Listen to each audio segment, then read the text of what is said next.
Dude, I actually got canceled my Facebook. Or like pause it, whatever that is when you pause your Facebook. Deactivate? Yeah, whatever that is. Yeah, like I haven't like completely erased it, but one of my kids is trying to sneak in behind us. Well, I don't know where the opening is. Oh, that's scary.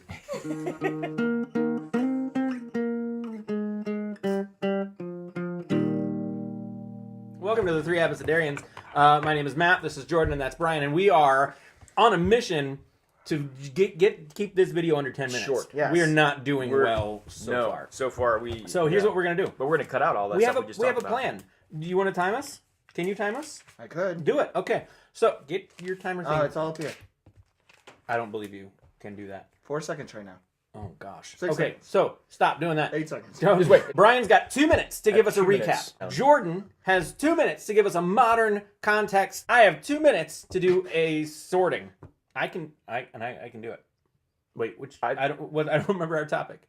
What letter are we on? King Nebuchadnezzar. Nebuchadnezzar. I always when I was a kid, Nebuchadnezzar. Nebuchadnezzar. So when I Googled to try to spell it, I spelled it like Nebuchadnezzar, like you would spell it, but it's not. It's actually Nebuchadnezzar.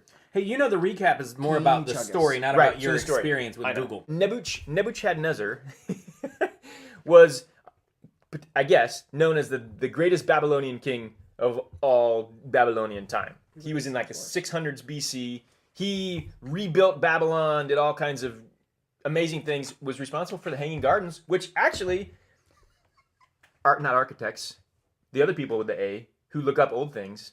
Astrologists. No.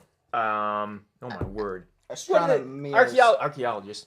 Archaeologists, they're not even sure if the Hanging Gardens actually did exist because they haven't found evidence. Anyway, so 46 Nebuchadnezzar was responsible for the Hanging Gardens if they did exist. He also was responsible. He he defeated Jerusalem, took over Jerusalem, and took a bunch of the Israelites, the best and the brightest ones, Daniel, Shadrach, Meshach, and Abednego being 4 of them, to go and to work for him.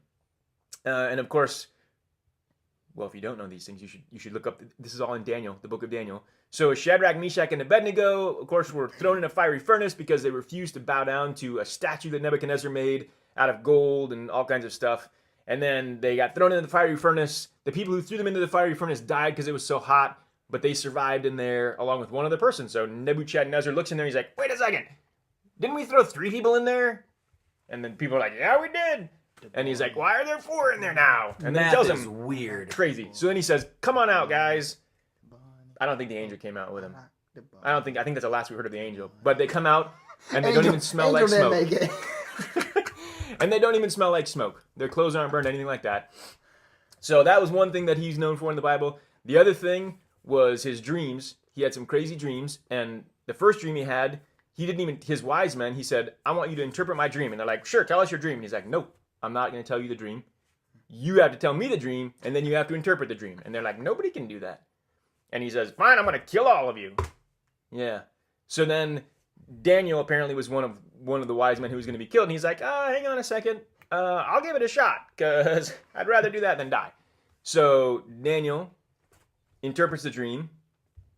The first dream was there was this big statue that was like the head was made of gold and different things all the way down. The head apparently, how many times? It hasn't been 4 minutes. Are you kidding me? Oh, man. Anyway, so the next dream was a tree, which Daniel also interpreted, and then Nebuchadnezzar went crazy because that's what the tree was about, and then he became sane again because he went crazy because he was too proud. He looked at all this stuff and he said, look, everything that I did. So then God made him go crazy. His hair grew crazy. His nails grew crazy. He lived like an animal for 7 years, and then God released him from that, and then his kingdom got even better. But he wasn't proud anymore. Or not as proud. The end. So he had a rough time of it for 7 years, but like kind of came out of it like a decent even better. Guy. His story ends with him actually being a decent guy. Well, I think he was a decent guy in the beginning because like all of the things according to history, he rebuilt that. Like he was actually, as kings go, if you're on his good side, he was a pretty good king because he made everything better for Babylon. Now, the Israelites didn't necessarily like him because they were one of the defeated peoples, right? Who then were brought in to, work for him, which is, slavery. So they weren't crazy about it, but he did the Hanging Gardens. You know what I think is funny? What's funny? Just something real quick that's funny, okay? You threw these stories all together in a funny way. Yeah. Because, like, chapter 2 is when the first dream happens of Daniel. And then chapter 3 is when the furnace happens. Yeah. And chapter 4 is when the second dream happens. Well, what's funny is at the end of chapter 2, King Nebuchadnezzar, Nebuchadnezzar like, praises Daniel for his God and says, your God is like the mightiest. Yes. And then the very next chapter it says, King Nebuchadnezzar is going to build an idol to worship other gods. So he does the first thing with Daniel, and then he does that, and then he throws Shadrach, Meshach, and Abednego into the furnace for not worshiping his God, and then he has the other dream, and then again, he does the whole thing of like, oh, your God is the best God. Yeah. They had a lot of gods back then. So the modern context is interesting. I'm sorry, your time is up. There's a few I want to say. The first being Veggie Tales, obviously. The bunny. Oh, I love the bunny. There is a chocolate bunny Veggie Tales episode. Second one, though, and this is a little more extreme. You know, Kim Jong-un, okay? You've got this guy who is an oppressive ruler. He looks like he's full of peanut butter. Like, if you broke him open, you'd be like, ooh. Kim Jong-un is much more... Well, we don't know how severe King Nebuchadnezzar was. There was a lot of killing involved. There was a lot of bowing down. There was a lot of idolatry, all of which are Kim Jong-un.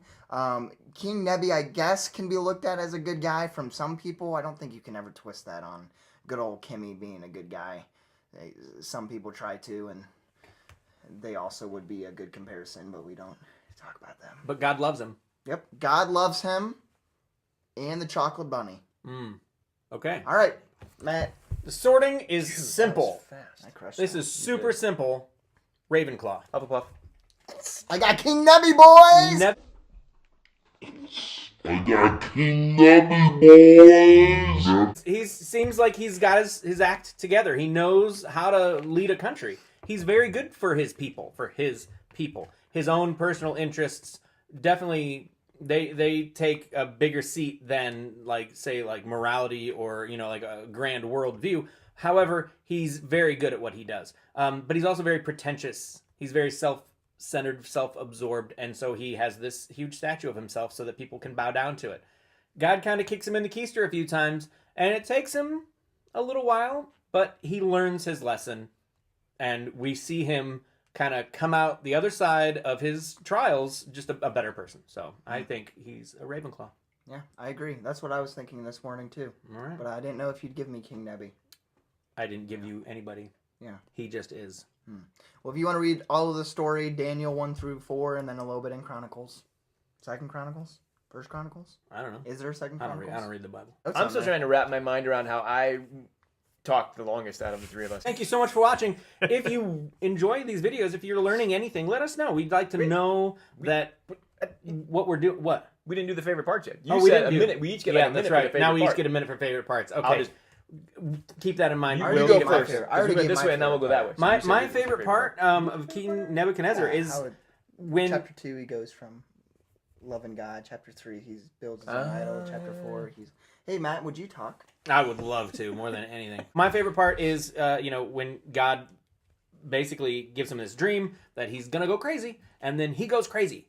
For 7 years, he is a wild person. He's insane. He's out in the wilderness, living, eating, whatever. I mean, he's not right in the head. He's not in his head at all. And then God returns him to himself, and he looks around and he's like, whoa. Like, he knows he just got blindsided. There is no way to fight against what has been done to him. There is no chokehold. There is no grapple. There's no army that can fight what God did to him. And he knows he is completely outdone. So he recognizes that he's beaten. And I think that is a sign of a great leader, to be able to know when you're defeated, even though he typically has been the one doing the defeating. Wow. I like You that. just called King Nebi a great leader. He was. Whew. He was, according to the... Yeah. Man. All right, yeah, what's your favorite part? Yeah, I think I've already just talked about everything, I guess. So I don't know if I have much more to say. Did you want to do the His favorite name part? means, oh God, Nebu, defend my firstborn son. So hang on. You're saying you don't have a favorite part, yet you fought real hard to get to the part that's where what we I all was share our saying. favorite part. He's No, like, because wait, I what wanted do you guys to talk more because I felt like I dominated this whole thing. No, it's and okay. so I This wanted, video's you know, 8 minutes. Up to this point, you have said very little in this YouTube channel. I feel it's okay that you get a little winded talking about some stuff. It's overdue. Well, So my favorite part, I don't know. I just, you know what? That's that what I just did now. That's gonna be one of those noises. It's gonna be like the noise when I was doing this. The noises. I think we're done. The noises. Like, comment, and subscribe. We love you. Bye. what about the chocolate bunny?